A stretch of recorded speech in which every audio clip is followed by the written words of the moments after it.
तो मैं केवल खन्ना हूँ, मैं बॉम्बे से आया हूँ, 5 बजे से कहना हूँ। आपने जलन साहब का सवाल बड़ी खूबसूरती और बड़ी मॉडेस्टली दे दिया। मुझे याद है, मुझे याद है मैं छोटा था, वाजपेयी की स्पीच शौर्य पार्क में मैंने अटेंड किया था। उस वक्त उस स्पीच में उन्होंने कहा था एक हवा चल रही और वो हवा वाजपेयी को प्राइम मिनिस्टर बना। आज वो हवा सब चल रही जो वाजपेयी जी थे।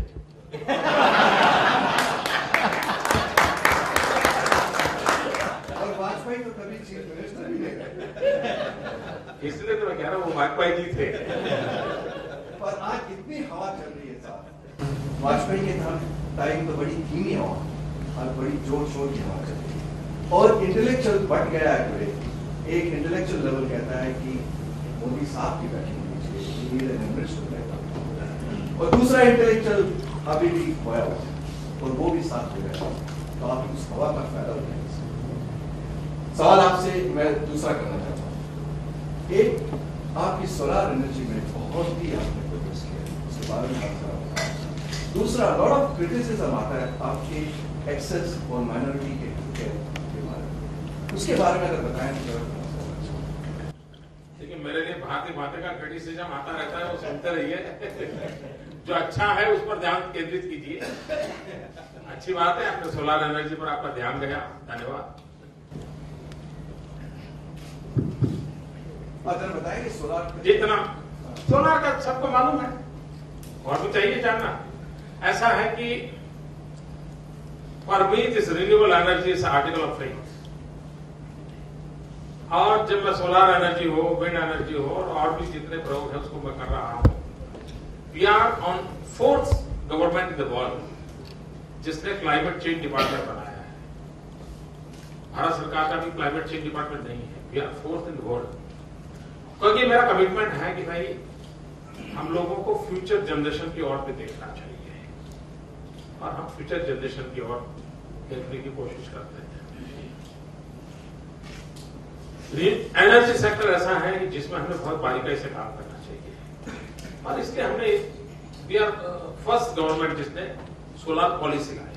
भारत सरकार भी नहीं लाई थी और तब हमने किया था कि हम 13 रुपये में बिजली लेंगे।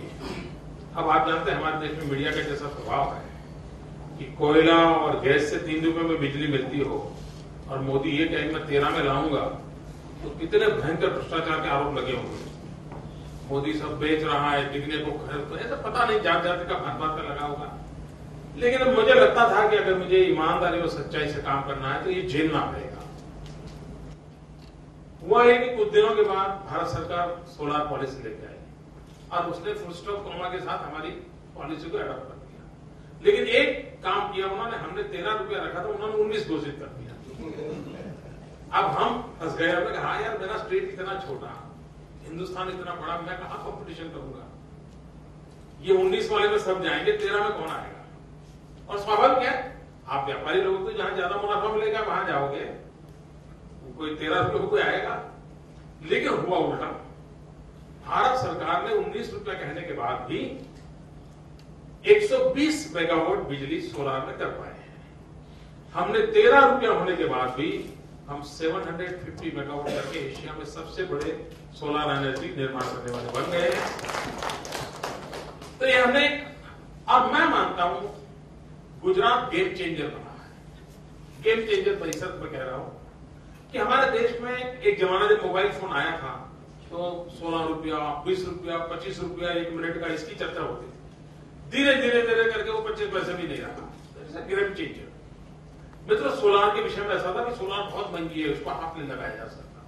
गुजरात ने जो इनिशिएटिव लिया उसके कारण सोलार इक्विपमेंट मैन्युफैक्चरिंग की संभावना बढ़ी। दूसरी तरफ चीन में काफी रिसेशन आया उस क्षेत्र में, चीन के पास काफी सरप्लस इक्विपमेंट मिले।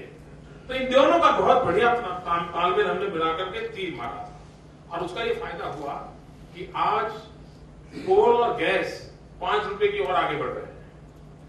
और मजा ये है कि सोलर और विंड 5 की तरफ नीचे आ रहे हैं। And this is what the game changer what I से।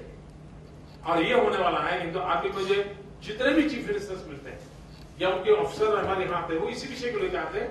जब हमारे, क्योंकि solar radiation by and large एक थोड़ा नॉर्थ ईस्ट का इलाका छोड़ दें या थोड़ा हिमालयन रेंज छोड़ दें, तो सोलर रेडिएशन पूरे हिंदुस्तान में इक्वली ब्राइट है और उसका फायदा उठाना चाहिए।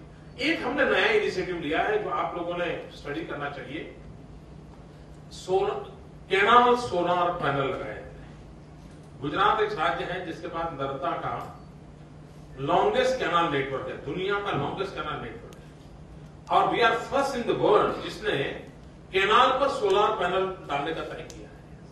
और 1 मेगावाट सोलर कैनाल पर 1 किलोमीटर कैनाल पर 1 मेगावाट सोलर एनर्जी होती है। हमने ऑलरेडी लगा दिया है। जमीन की जरूरत नहीं पड़ती क्योंकि कैनाल के ऊपर लगाते हैं, तो हमने जमीन बचा ली। और मैं पक्का अंदरवादी, तो मैं जानता हूं चीजों को बचाना कैसे। जमीन बचाई। दूसरा, ट्रांसमिशन लॉस बच गया क्योंकि नजदीक में ही गांव होते हैं, वहीं बिजली दे देना है तो ट्रांसमिशन लॉस कम हो गया। तीसरा, अगर जमीन पे सोलर करते हैं तो हीट पावर जनरेशन में रुकावट बनता है। सोलर एनर्जी में हीट के कारण सोलर एनर्जी पैदा नहीं होती, लाइट के कारण पैदा होती है। मैक्सिमम लाइट से पैदा होती है, मैक्सिमम हीट से नहीं। और इसलिए अगर जमीन गर्म होती है तो एनर्जी जनरेशन कम होता है। कैनाल पर सोलर पैनल डालने के कारण नीचे पानी बह रहा है और नीचे ठंडक रहती है। और नीचे ठंडक रहने के कारण 16% एक्स्ट्रा एनर्जी जनरेशन हो रहा है, जो बैंक रेट से भी जितना मुनाफा देता है। यानी बैंक लोन अगर 12% ब्याज से लिया है तो 60% एक्स्ट्रा एनर्जी देता है। अभी मैंने आईआईटी के लड़कों को बुलाया था और उनसे मैंने कहा है कि मुझे एक और प्रयोग करके दीजिए, माइक्रो हाइड्रो टर्बाइन ला करके। ऊपर सोलर पैनल होगी, नीचे हैंगिंग माइक्रो हाइड्रो टर्बाइन होंगे। कैनल का पानी जो भी स्लो गति से बहता है तो भी माइक्रो हाइड्रो टर्बाइन चलेगा, तो हाइड्रो एनर्जी निकलेगा, सोलर एनर्जी निकलेगा, जमीन बचेगी, ट्रांसमिशन लॉस बचेगा।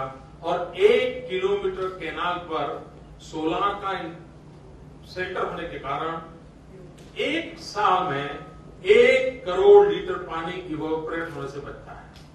इतने सारे फायदे में ले रहा हूं।